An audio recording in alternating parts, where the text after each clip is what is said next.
संजीव साहब, आप कोई सूचना दे रहे थे? जी, सूचना पर खड़ा हूँ। बिहार लोक सेवा आयोग द्वारा प्रधानाध्यापकों की नियुक्ति का विज्ञापन प्रकाशित किया गया है। विभागीय नियमावली कुछ और है और वहाँ के सॉफ्टवेयर में कुछ और है।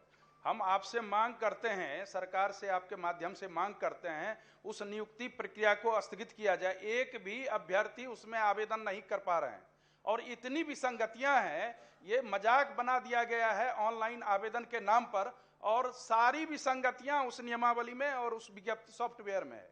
इसीलिए उसको तत्काल स्थगित करवाया जाए। अब सारी विसंगतियों को दूर करके तब प्रधानाध्यापक की नियुक्ति की प्रक्रिया शुरू किया जाए। यह आपके माध्यम से आग्रह है महोदय। शिक्षा मंत्री जी से मैं बात कर लूंगा इस पर, और आप भी बात कर लें।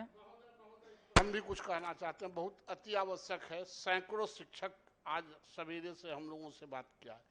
एक तो जो नियमावली बनाया है उसमें अनुभव का और अलग से दे दिया। 75% टीचर अनुभव के आधार पर छट जा रहे हैं। जब शिक्षक पढ़ा रहे हैं तो उनको अनुभव है।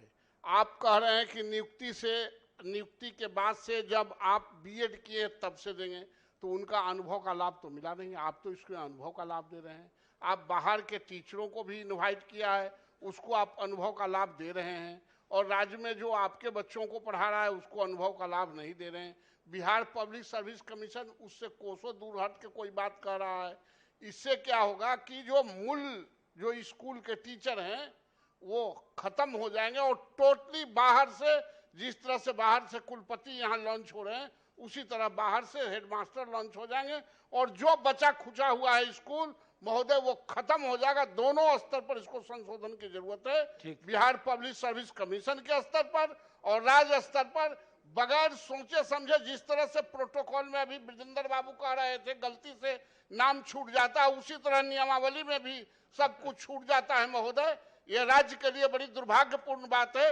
इसको निश्चित रूप से शिक्षा मंत्री जी से बुला के और तत्काल निर्णय लेने की जरूरत है, वरना ये राज्य कहाँ जा रहा है। राज्य हित में शिक्षकों के लिए और इस राज्य के नौजवानों के लिए हम क्या संदेश देना चाहते हैं, ये राज्य के लोगों को पता नहीं चल रहा है महोदय। इसलिए मेरा भी आग्रह है कि आप इसको निश्चित रूप से आज ही बुला के स्थगित कराने के। आज नहीं है, माननीय शिक्षा मंत्री जी नहीं है।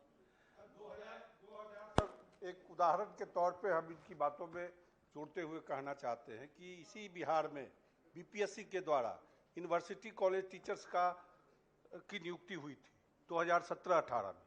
90% टीचर बिहार से बाहर के आए, और उसी ढंग की ये नियमावली बन रही है कि जिस नियोजित शिक्षकों के लिए, जिस राजकीयकृत विद्यालयों के लिए प्रधानाध्यापक की नियुक्ति का ये प्रावधान लाया गया है, उसमें नियोजित शिक्षक आ ही नहीं सकते, सब बाहर के टीचर आ जाएंगे। ये मैंने भी देखा इसको, माननीय सदस्य, मैंने भी देखा है। और मैं शिक्षा मंत्री से आग्रह भी करूंगा कि अगर कोई विसंगति है तो उसको देख करके स्थगित कर दें। सर हम एक ही आग्रह यही ना चाहते हैं। नहीं, एक ही आग्रह करेंगे कि शिक्षा मंत्री को बुलाया जाए और हम लोग को भी बैठाया जाए। इसलिए कि फिर उसमें वो अपने बुलाने की जरूरत नहीं है, आप जाके मिलिए। मैंने तो कहा है कि अगर विसंगति हो तो बुला लीजिए सर। हम विसंगति हो तो माननीय शिक्षा मंत्री उसको स्थगित कर देंगे। सभापति महोदय स्थगित तो कराए ही, और नियमावली में जो कुछ सुधार होने हैं आप अपने चैम्बर में बुलाइए और हम लोग को भी बुलाइए। आग्रह मेरा यही होगा, तभी सम्यक सुधार हो पाएगा।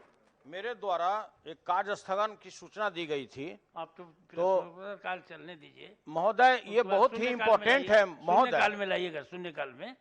ऐसे तो रिजेक्ट किया गया है।